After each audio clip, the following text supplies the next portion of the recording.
자, 여러분, 우리는 늘 시간에 쫓깁니다.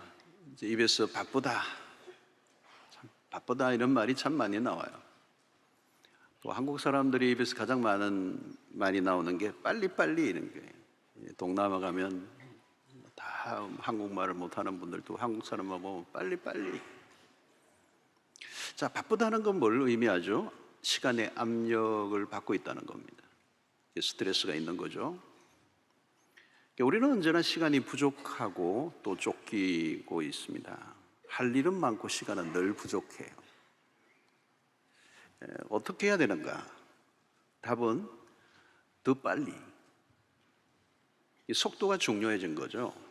그래서 우리는 택배도 빨리 와야 되고, 온라인이 굉장히 이게 금융 거래도 이제 온라인으로 다 합니다. 코로나를 지나니까 이제 헌금도 상당한 퍼센트, 아마 7, 80%가 온라인으로 이제 헌금을 합니다. 이 온라인은 클릭하는 순간 모든 게 거래가 되는 거잖아요. 굉장한 빠른 속도입니다. 초 단위도 아니에요. 이제는 마이크로 초라고 해요. 마이크로 초. 어마어마한 속도전입니다. 우리는 이제 더 빠른 고속철도를 개발하고 또 비행기를 타고 왕래합니다. 모든 게 속도전이에요. 이 속도를 강조할수록 압박감은 높아지고 또 혈압이 올라가죠. 그러나 아무리 빨리 달린다 해도 여전히 시간은 부족하고 쫓깁니다. 예수를 믿으면서 우리에게 많은 변화들이 일어나지만 중요한 변화 중에 하나는 시간에 대한 변화입니다. 이전보다 시간의 중요성을 더 절감한다는 거죠. 성도 여러분, 인생은 시간입니다. 시간의 여행입니다. 살아있다는 것은 시간이 주어졌다는 것입니다. 죽음이 뭘 의미하죠? 더 이상 쓸 시간이 없음을 의미하는 겁니다.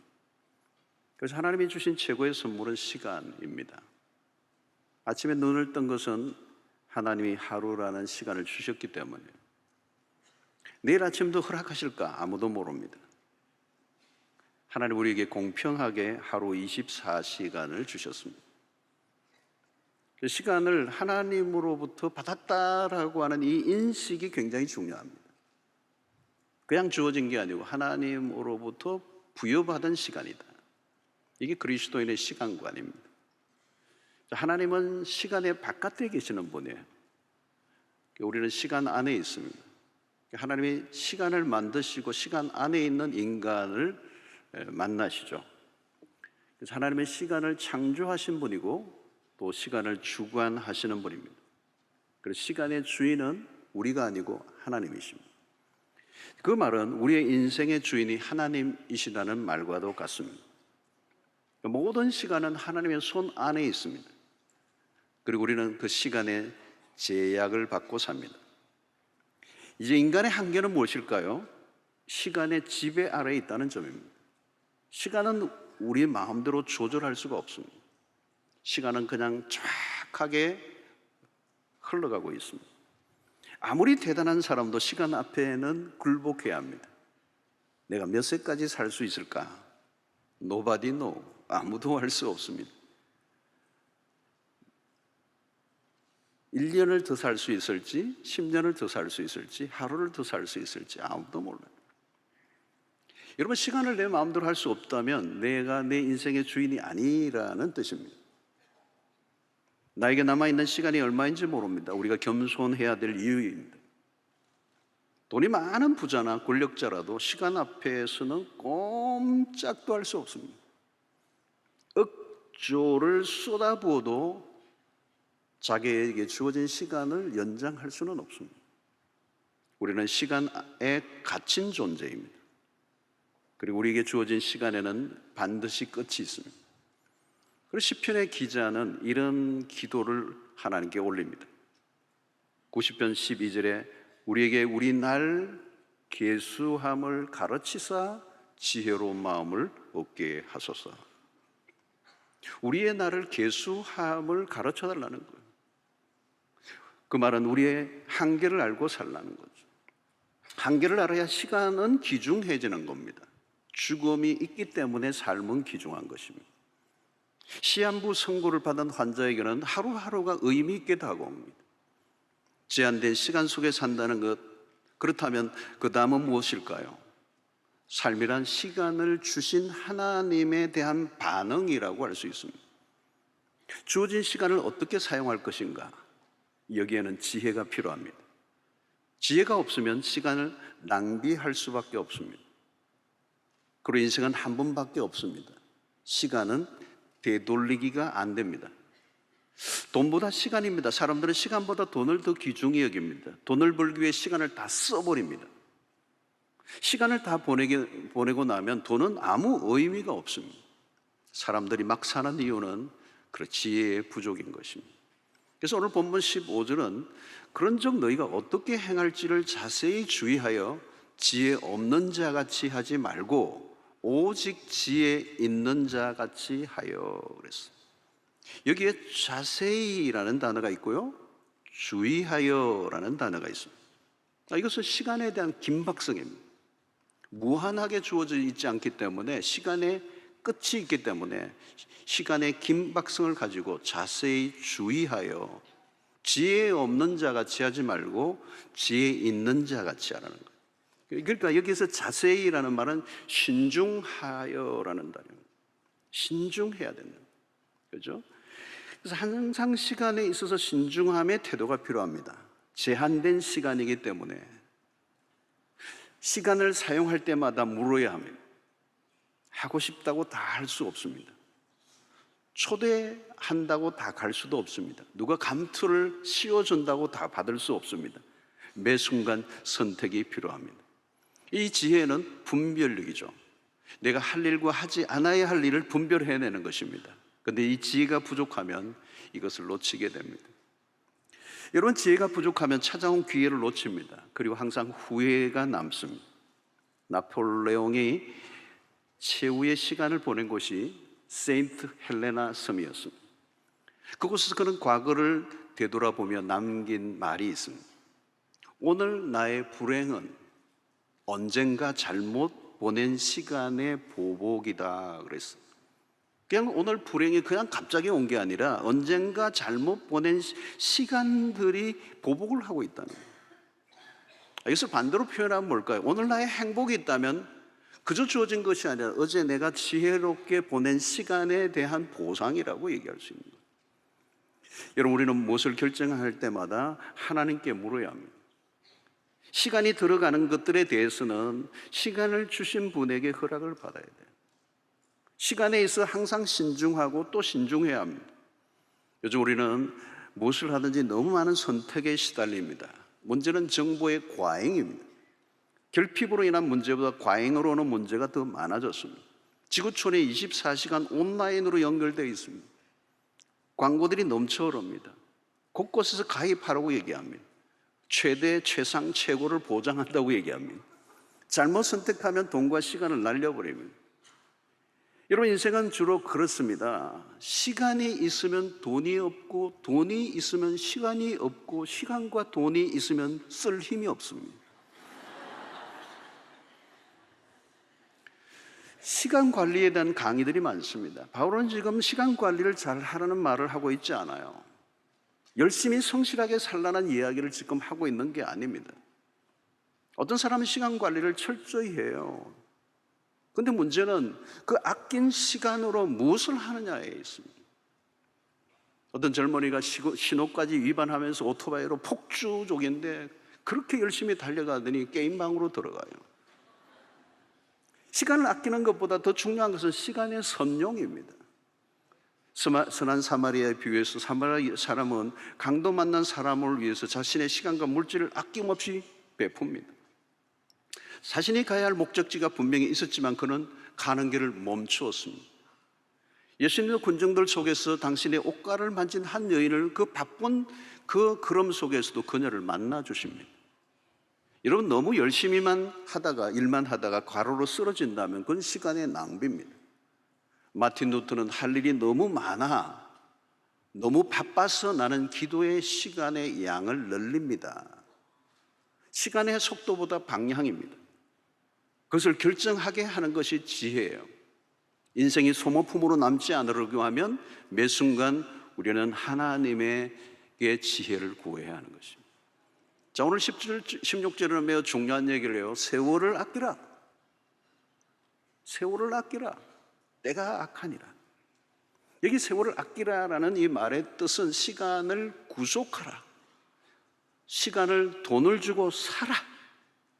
기회를 선용하라. 이 시간에 대한 매우 적극적인 태도를 강조하고 있습니다. 우리는 주로 돈을 아껴라, 물건을 아껴라, 전기를 아껴 쓰라. 요즘은 그런 거 많이 하죠. 물을 아껴 쓰라, 휴지 아껴 쓰라. 아껴 쓸 것도 많지만 가장 아껴야 할 것은 시간이에요. 여러분, 시간은 쓰든 안 쓰든 흘러갑니다. 시계를 보십시오. 초침을 보세요. 한순간도 멈추는 법이 없습니다.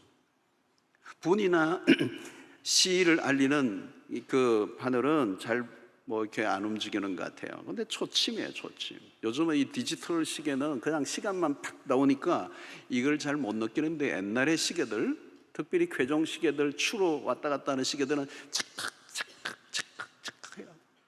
1초, 2초, 3초 그러는데 시간당 3,600번의 초침이 움직이는데 그 소리가 뭐예요? 생명이 줄어가는 소리예요. 시간이 흐르고 있다는 거죠. 초침이 움직이는 소리, 그것은 우리의 생명을 지금 한쪽 한쪽 깎아먹는 소리예요. 생명이 줄어들고 죽음이 가까워져 오고 있다는 걸 알리는 거예요. 개인의 삶의 그 초침이 멈추는 날이 옵니다. 그걸 죽음이라고 얘기합니다. 멈추는 날이 와요, 여러분. 여러분, 세월을 아껴라라는 것은 무슨 의미합니까? 시간이 흘러가는 것을 그대로 두지 말고 적극적으로 그 시간을 건져 올려라는 거죠. 자신의 시간으로 만들라는 거예요. 그 시간이 주어진 것 자체가 기회라는 겁니다. 기회가 왔을 때 붙들라는 거죠. 지나가 버리면 잡을 수 없는 것입니다. 왜 그렇습니까? 바울은 세월을 아끼라, 때가 악하니라. 악으로 오염된 세상 속에 시간도 오염되어 있습니다. 중립적이지 않다는 겁니다. 내가 소극적으로 있으면 그 시간이 선용되어지는 게 아니라 악용될 때가 많다는 거예요. 가만히 있으면 죄를 짓기 쉬워요. 쓸데없는 일에 연루되고 후회한 일들에 끌려다니는 겁니다. 우리의 시간을 빼앗아가려는 유혹이 너무도 많은 세상입니다. 착한 일을 하지 않으면, 주의 일을 하지 않으면 그 시간은 공백이 아니라 악한 일을 할 위험성이 매우 높다는 거예요. 여러분, 어둡고 타락한 시대요, 인터넷상에도 그렇잖아요. 악한 문화들은 굉장히 빠르게 파급되고 있어요. 빠르게 점령해요. 악한 문화들에 계속적으로 시선을 빼앗기면 분별력이 흐려집니다. 우리 시대의 자극적인 문화, 유혹의 강도가 굉장히 강렬한 이 시대 속에 우리는 적극적으로 우리의 삶을 선택하지 않으면 악에 오염될 수밖에 없다는 거예요. 여러분, 현대 문화는 즐길 거리들이 너무 많아요. 하나하나가 시간을 요구하는 것들입니다. 요즘 드라마나 영화도 보니까 몰아보기 이런 게 있어요. 또 유행하는 걸 보지 않으면 시대에 뒤떨어질까 하는 것에 대한 두려움 같은 것들을, 이 상업주의가 우리를 그렇게 몰아가는 거예요. 영화나 드라마나 게임을 하지 말라는 얘기가 아니에요. 세상의 문화와 담을 쌓고 살라는 얘기가 아닙니다. 세상의 문화를 읽어야 합니다. 그러나 중요한 것은 우리의 삶의 태도와 기준입니다. 내가 무엇을 위해 살아야 하는지를 모르면 시간의 낭비는 막을 수 없습니다. 삶의 방향과 목적을 놓치면 허무한 일에 시간을 무한 방출하게 된다는 거예요. 방탕한 삶이 뭘까요, 여러분? 방탕한 삶은 낭비입니다. 소비적이라는 거죠. 누가복음 15장에 나오는 탕자를 보십시오. 아버지를 떠난 그의 삶은 낭비로 가득해요. 탕자의 삶의 핵심은 낭비입니다. 돈의 낭비보다 시간의 낭비입니다. 돈은 잃어버렸으면 다시 복원할 수 있습니다. 시간은 복원이 안 돼요. 청춘은 다시 되돌릴 수가 없어요. 어떤 사람은 늘 시간이 부족하다고 말합니다. 시간이 좀 더 주어지기만 한다면 좋겠다고 말합니다. 그러나 시간이 주어지면 똑같이 말할 거예요. 시간이 더 주어진다면. 여러분, 우리는 시간이 더 주어지면이 아니라 주어진 지금의 시간을 어떻게 사용해야 할 것인가를 알아야 합니다. 그래서 오늘 17절에 바울은 이렇게 얘기해요. 그러므로 어리석은 자가 되지 말고 오직 주의 뜻이 무엇인가 이해하라 그랬어요. 어리석은 자가 되지 말고 주의 뜻이 무엇인지 이해하라. 이건 서로 연결되어 있습니다. 주의 뜻을 모르면 우리는 어리석은 삶을 선택할 수밖에 없습니다. 왜 주의 뜻이 중요합니까? 주의 뜻 안에 우리의 삶의 목적이 있기 때문에 그렇습니다. 하나님의 뜻을 알아야 하나님의 인도를 받을 수 있습니다. 내가 왜 이 일을 하는지, 내가 왜 돈을 버는지, 왜 내가 공부를 하는지, 내가 왜 이 자리에 앉아 있는지, 내가 하고 있는 일에서 하나님의 뜻을 발견할 때 우리는 평안을 누릴 수가 있습니다. 힘들어도 포기하지 않고 갈 수 있는 힘이 그 안에서 나오는 거예요. 우리가 무엇을 결정할 때마다 주의 뜻이 무엇인가를 물어야 할 이유가 거기에 있습니다. 시간의 주인이신 하나님이 누구이신가를 알 때 우리는 우리의 삶의 의미와 가치를 발견하게 됩니다. 아무리 위대한 업적을 쌓는다 할지라도 시간의 파도에 휩쓸리면 흔적도 없이 사라져버리고 맙니다. 그래서 전도서의 기자처럼 헛되고 헛되다라고 하는 결론이 나고 마는 것입니다. 아무리 시간을 절약하면 뭐가 하겠습니까? 절약한 시간으로 자기 만족을 위해서만 산다면, 죄를 짓는 일에만 사용한다면 그것은 아무 의미가 없는 것일 겁니다. 중요한 것은 주의 뜻이에요. 그래서 로마서 12장 2절은 너희는 이 세대를 본받지 말고 오직 마음을 새롭게 함으로 부연을 받아 하나님의 선하시고 기뻐하시고 온전하신 뜻이 무엇인지 분별하도록 하라 그랬어요. 여러분, 하나님의 뜻을 놓치면 시간은 방향을 잃어버립니다. 우리의 최고의 관심사는 하나님을 알고 그분의 뜻을 알아가는 것. 그것보다 더 축복된 것은 없습니다.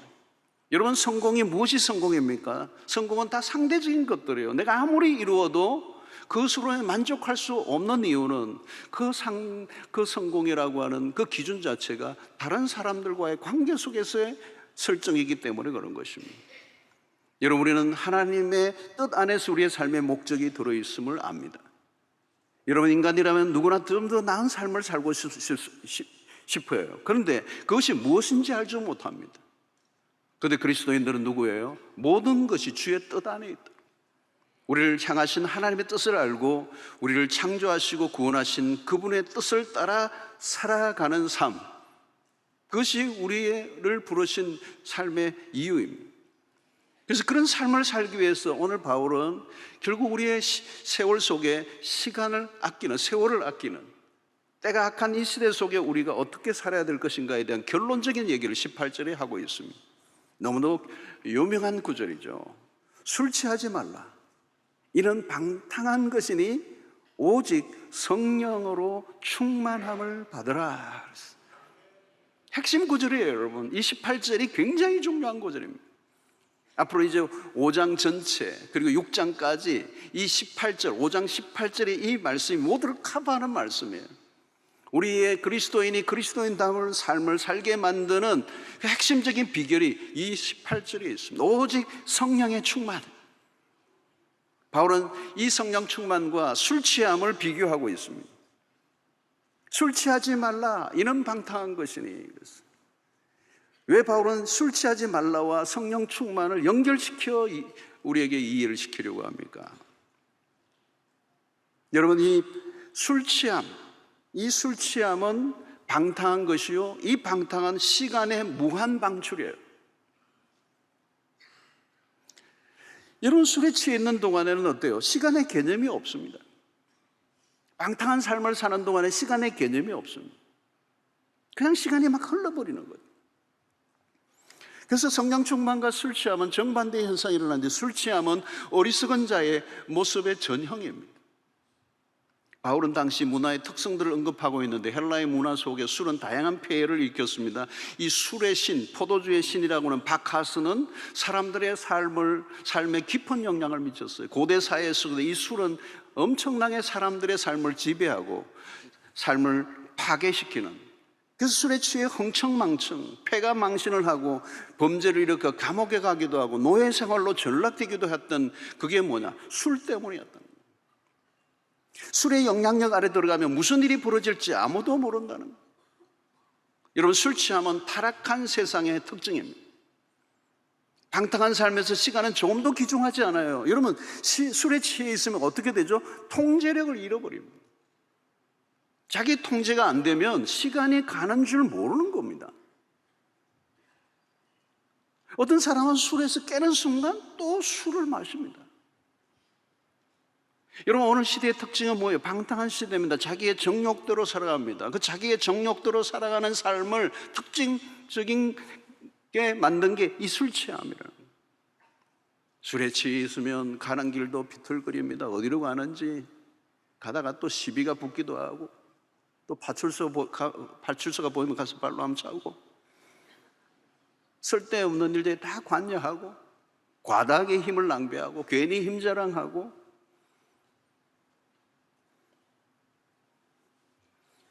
여러분, 술의 기능은 일시적인 변화를 일으켜요. 평소라면 전혀 하지 않을 행동을 술을 먹고 나면 하는 거예요. 쓰잘데없는 일에 내기를 겁니다. 급증이가 갑자기 용기가 막 넘칩니다. 호기를 부립니다. 이것을 우리는 일시적 자상성이라고 하는 표현을 씁니다. 전투적으로 변하기도 하고 기분이 업됩니다. 울기도 하고 웃기도 합니다. 술에 취하면 사실은 정신이 분열되는 거죠. 주의력이 분산됩니다. 방향을 잃어버립니다. 분별력이 없습니다. 판단력과 결정력에 심각한 장애가 찾아옵니다. 술 취한 행동에서의 행동은 믿을 수 없죠. 자신이 무슨 말을 하고 있는지 모르고 말을 하는 거예요. 여러분, 이 술 취함, 이게 현대사회의 방탕한 세상의 특징입니다. 그런데 이 사람들을 취하게 하는 것들이 술만이겠습니까? 사람들은 돈맛에 취하고 권력에 취하고 각종 쾌락에 취하고, 중독 현상이 뭘까요? 취한 상태예요. 술에 취하면 어때요? 자제력과 통제력을 잃어버립니다. 바울은 여기에서 술 취하지 말라, 오직 성령으로 충만함을 받으라. 여러분, 성령과 술은 다릅니다. 성령은 우리의 영과 정신을 각성시켜요. 깨어있게 해요. 생각이 명료해집니다. 성령에 충만하면 지혜로워집니다. 고도의 통제력이 생깁니다. 지저분하고 어지럽게 하던 생각들이 다 떠나갑니다. 그러니까 주의력이 깊어질 수밖에 없고 집중력이 깊어지는 거죠. 무엇을 해야 될지 분명히 알게 됩니다. 무의미한 일에 시간을 바치지 않습니다. 삶이 가지런하게 질서정연해집니다. 성령은 우리를 비생산적인 일에 끌려다니며 에너지를 쓸데없는 일에 낭비하게 하지 않습니다. 필요 없는 일에 열을 내지 않게 하십니다. 헛된 야망을 위해 열심을 내도록 내버려 두지 않아요. 성령이 일상의 모든 것들에 활력을 불어넣어 줍니다. 여러분, 신앙생활을 제대로 하려면 우리의 의지적인 노력이 필요합니다. 그러나 우리의 노력과 열심에는 한계가 있습니다. 왜 바울이 성령 충만을 받으라고 명령형을 사용하고 있을까요? 우리의 능력을 넘어선 위로부터 부어주시는 그 성령의 능력이 우리에게 필요하기 때문에, 그 성령의 충만한 상태가 될 때 우리는 최고의 통제력을 가지게 된다. 갈라디아서 5장 16절에 내가 이르노니 너희는 성령을 따라 행하라. 그리하면 육체의 욕심을 이루지 아니하리라. 성령을 따라 행하는 삶이 가장 지혜로운 삶이라는 거죠. 성령의 지배 아래 살면 육체의 정욕은 힘을 쓸 수가 없습니다. 성령의 능력 이래야 성령의 소욕을 제어할 수, 컨트롤할 수가 있어요. 여러분, 죄로 물든 욕망이 나를 지배하면 나를 어디로 데려갈지 알 수가 없습니다. 삶은 무질서하게 되고 방탕하게 되는 건 한순간입니다. 우리 안에 있는 허영이 우리를 바쁘게 만듭니다. 우리를 잠시도 가만히 있지 못하게 만드는 것은 내 안에 있는 허영과 욕망이에요. 여러분, 사람들을 보십시오. 탈진한 사람들이 너무 많습니다. 자신의 욕망에 이끌려 정욕에 취해하여 그 정욕이 이끄는 대로 살아가는 그 삶은 분주할 수밖에 없고, 날마다 쫓길 수밖에 없고, 허둥댈 수밖에 없습니다. 결국은 탈진할 수밖에 없는 삶이라는 거예요. 이런 성령의 충만을 받으면 뚜렷한 변화가 일어납니다. 하나님의 뜻에 대해서 분명해집니다. 성령 충만하면 그게 보여요. 내가 어떻게 사는 것이 주의 뜻을 이루는 것인지 분명히 알게 되니까 삶의 초점이 정확하게 맞추어지는 것입니다. 이 초점이 매우 중요해요, 여러분. 성령 충만은 우리의 초점을 한 곳에 맞추도록 이겁니다. 다른 곳으로 고개를 돌리지 않게 한다는 거예요. 사랑하는 성도, 우리는 그 누구도 무의미하게 살도록 부르심을 받지 않았습니다. 우리에게 주어진 시간은 너무 소중합니다. 우리에게 주어진 사명이 너무 큽니다. 삶의 목적이 분명해지면 집중력이 생겨요. 집중력이 생기면 단순해집니다. 단순해지면 가지치기가 저절로 돼요. 그러면 헛된 일에 에너지를 낭비하지 않습니다. 힘을 써야 될 곳에 쓰고 빼야 될 곳에 빼는 이 힘의 완급 조절이 이루어지게 되고, 결국 우리를 부르신 그 부름에 초점을 맞춘 목적 중심의 삶을 살게 된다는 거예요. 사랑하는 성도 여러분, 삶의 목적이 분명하면 선택은 쉬워져요. 선택이 어렵다는 것은 내 삶의 이유와 목적과 방향이 분명하지 않으니까. 여러분, 우리가 모든 걸 다 잘하려고 해서는 안 됩니다. 모든 사람에게 인정을 받는 일도 불가능합니다. 그것은 과욕입니다. 중요한 것, 중요하지 않은 것에 대한 분별이 생겨야 돼요. 거절할 것과 거절할 수 없는 것을 구별해야 하는 것입니다. 바빠져 가고 피곤해져 간다는 것은 욕망과 연결되어 있을 가능성이 높습니다. 과욕인 것이죠. 탈진이 왜 생기는 것입니까? 과로하고 지치고 탈진한다면 무엇인가 문제가 있습니다. 잘못된 선택을 하고 있을 가능성이 높은 것이죠. 지혜가 필요합니다. 하루아침에 지혜로워지잖아요. 우리가 스스로 지혜로워질 수도 없습니다. 안타까운 것은 그 시간을 이해하기 위해서는 너무 많은 시간이 든다는 것입니다. 이스라엘 역사를 보면 우리가 배웁니다. 그들은 돌고 돌죠. 광야에서 뺑뺑이를 돌고 돕니다. 광야를 거쳐 가나안에 들어가지만 얼마 있지 않아 사사기가 펼쳐집니다. 그들은 바벨론을 끌려가 노예 포로 생활을 또 하고 맙니다. 역사의 반복이죠. 역사의 반복이에요. 그게 낭비죠. 바벨론에서의 포로 생활은 애굽에서의 삶보다 더 뼈아픈 역사였어요. 하나님의 뜻을 발견하고 주어진 시간 앞에 제대로 산다는 것은 어려운 것입니다. 그래서 대개는 지나고 난 다음에 후회를 하고 땅을 치는 것입니다. 항상 그래요. 조금만 더 일찍 알았더라면. 여러분, 다른 길이 없어요. 오직 성령으로 충만함을 받는 거예요. 우리로서는 안 돼요. 어리석은 삶을 떠나 지혜로운 삶을 살려고 하면 성령 충만이 답입니다. 매 순간 성령의 지배를 받는 거예요. 세상을 보십시오. 술 취하지 않고는 살 수 없는 세상입니다. 얼마나 유혹이 많습니까? 삶의 압력이 얼마나 셉니까? 도망할 곳이 없어요. 그 사람들은 문제가 생길 때마다 뭐 하죠? 술을 마십니다. 여러분, 그것은 일종의 도피예요. 스트레스와 압력을 이기지 못하니까 술을 먹어요. 인류가 스트레스와 그 압력에서 이길 수 있는 그걸 발명을 했다면 그건 술이에요, 술. 때로는 즐거움을 찾기 위해 술을 먹습니다. 용기가 없을 때 술의 힘을 빌어 대담해지려고 합니다. 그런데 여러분, 술의 힘을 의지한다고 의지가 됩니까? 문제를 더 복잡하게 만들죠. 술에 취해 살면 압력이 사라지는 것입니까? 더 쌓여가는 거죠. 술로 인한 즐거움은 곧 슬픔으로 바뀝니다. 술은 사람을 명석하게 만드는 게 아니에요. 술은 결국은 사람의 뇌를 무기력하게 만들고 본능적으로 살게 만듭니다. 심하면 짐승같이 됩니다. 자신에 대한 통제가 안 됩니다. 나중에 술에 깬 다음에 하는 말이 뭘까요? 술 때문에 그랬다는 거예요. 술에 취해서 나는 어쩔 수 없었다고 얘기합니다. 사랑하는 성도, 우리는 다른 삶을 살아야 합니다. 성령을 의지해야 합니다. 성령 충만해지면 통제가 돼요, 여러분. 내가 통제가 된다. 술은 통제를 잃어버리는 겁니다. 성령은 고도의 절제력을 가지게 만듭니다. 멈추어야 할 때 멈추게 만듭니다. 내가 어디로 가야 하는지, 무엇을 해야 되는지에 대해서 명료해집니다. 술은 여러분 머리를 멍청하게 만들지만 성령은 우리의 지각을 명석하게 만들어줘요. 술은 우울하게 하고 움츠러들게 하지만 성령은 심장이 뛰게 만들어요. 가야 할 길을 모르기 때문에 헤매는 것이지 목표가 분명한 사람은 헤매지 않습니다. 더 이상 무의미한 삶을 살지 않습니다. 여러분, 술이 사람에게 끼치는 영향력과 전혀 다른 영향력이 성령 안에서 일어납니다. 술은 사람을 소진하게 만들고 낭비로 가게 합니다. 그러나 성령은 우리를 탈진하게 하지 않습니다. 성령은 소진되는 분이 아니고 소멸되시는 분이 아니고 성령은 에너자이저 있어요. 우리가 성령 충만하면 성령은 우리 안에 힘이 넘치게 하신다는 거예요. 갈수록 힘이 빠지고 지치고 있다면 무엇인가 잘못된 것입니다. 성령은 우리를 더 충만하게 채워주시는 분이에요. 우리를 일으켜 주십니다. 우리의 의지를 자극하고 새로운 일에 적극적으로 도전하게 하십니다. 10년, 20년, 30년을 주를 위해 살아도 기쁨으로 감당할 수 있다면 그 성령의 능력 때문에 가능한 것이죠.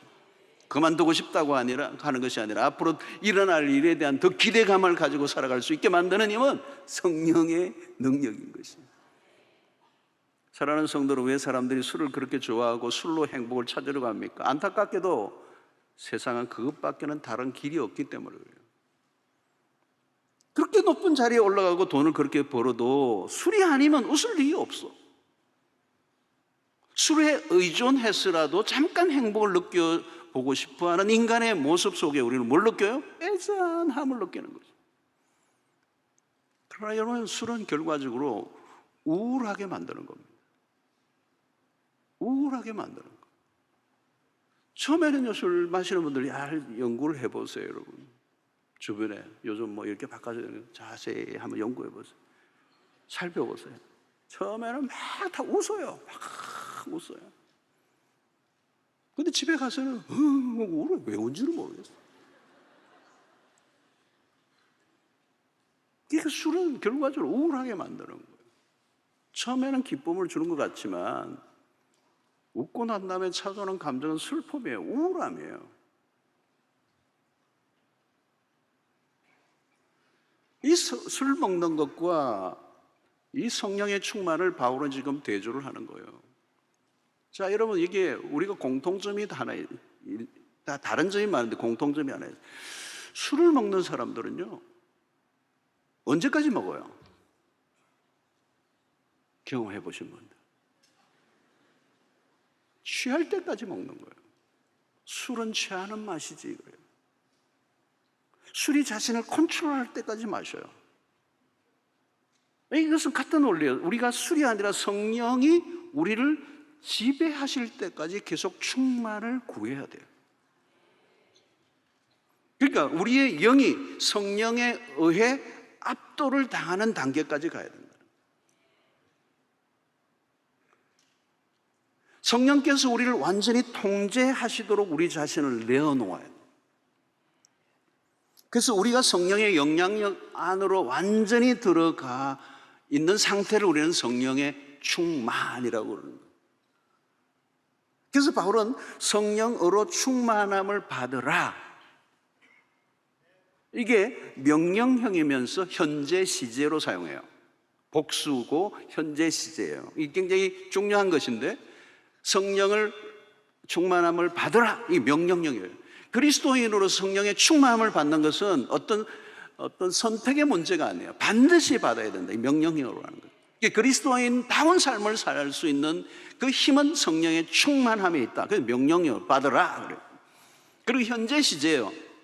다시 말하면 이 현재 시제라는 말은 성령의 충만함의 상태를 계속 유지해야 된다는 거예요. 이게 떨어지면 우리는 이제 육체의 소욕이 우리를 지배하게 되고, 이 타락한, 이 악한 세상의 영향을 받아서 우리의 시간은 방탕으로, 낭비로 그냥 소비될 수밖에 없다는 거예요. 예수님의 생애를 보시면 성령에 이끌려 예수님은 사셨습니다. 주님은 당신에게 주어진 미션이 무엇인지를 분명히 알고 계셨습니다. 하실 일이 굉장히 많으셨지만 시간에 쫓기지 않았습니다. 주님에게는 탈진이 없었어요. 사단의 유혹 앞에서도 자신의 통제력을 잃지 않으셨습니다. 주님은 당신이 해야 될 일이 무엇인지를 분명히 알고 계셨습니다. 3년의 짧은 생애지만 십자가상에서 테텔레스타이 다 이루었다 그러셨어요. 요한복음 17장의 기도를 보면 아버지께서 나에게 하라고 하신 그 일을 내가 이루었사오니 그랬어요. 주님은 아버지께서 시키신 일이 무엇인지를 분명히 아셨고 그 일에 모든 걸 쏟아부으셨습니다. 초점이 분명한 삶, 성령에 이끌린 삶이에요. 사랑하는 성도 여러분, 오늘 우리는 이 혼탁한 시대, 악한 문화가 홍수처럼 우리를 내몰아가는 이런 시대, 가만히만 있으면 우리는 나도 모르게 이 세상에 그냥 탕류에 휩쓸려가서 내 시간이라는 것이 종적을 감추어버리는, 사랑하는 성도 여러분, 인생은 단 한 번밖에 없습니다. 두 번이 없습니다. 인생은 리허설이 없습니다. 매 순간이 메인이에요. 그냥 본 게임이에요. 경기로 보면 본 게임이에요. 연습 게임이 없어요. 인생이라는 단 한 번의 기회를 주셨습니다. 인생은 시간 싸움입니다. 지혜가 필요합니다. 무의미한 일, 의미 없음, 그런 일에 우리의 인생이 떠밀려 가지 않아야 합니다. 시간의 낭비를 막아야 합니다. 미쳐야 할 게 미쳐야 됩니다. 흠한 것에 미치면 안 됩니다. 성령 안에 사로잡혀 살면 삶의 목적과 방향이 분명해집니다. 그때 시간의 질량이 높아집니다. 성령 안에서 살아가시면 무슨 일이 일어나는지 아십니까? 24시 하루도 그냥 하루가 아니고 꽉 찬 하루가 됩니다. 그 하루 동안에도 놀라운 일들이 일어납니다. 시간의 개념에 크로노스와 카이로스라고 하는 두 단어가 있습니다. 흘러가는 시간이 크로노스라면 하나님의 결정적인 개입이 있는 카이로스의 시간이 있습니다. 우리의 삶이 성령의 통제 안에 성령 충만하여 주의 뜻 가운데 살아가는 삶의 초점이 분명하게 잡혀있는, 그래서 하나님이 나에게 주신 미션을 따라 살아가게 될 때 우리의 삶의 잔가지들을 다치고 우리의 삶이 온전하게 주님 앞에 올려질 때 시간 속에서 역사하시는 하나님을 만나게 되는, 사랑하는 성도 여러분, 하나님이 우리 각자에게 주신 미션이 있습니다. 그냥 왔다가 가는 인생이 아니라 반드시 내 삶에 대한 하나님의 부르심이 있습니다. 그리고 그것을 위해서 오늘 하나님은 나로 살게 하셨습니다. 살아있다는 것은 놀라운 일입니다. 살아있다는 것은 하나님의 선물입니다. 그것은 기회입니다. 그건 은혜입니다. 코로나19를 지나면서 얼마나 많은 사람들이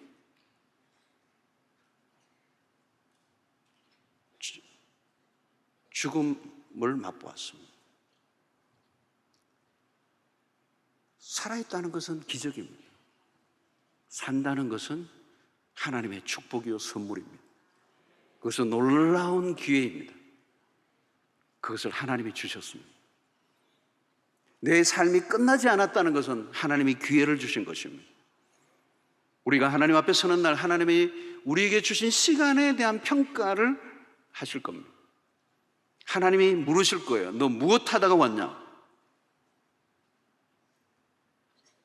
죽기 전 맛보아야 될 음식 100가지 중에서 50번째 먹다 왔습니다. 무엇 하다가 왔냐? 그냥 되게 바빴습니다.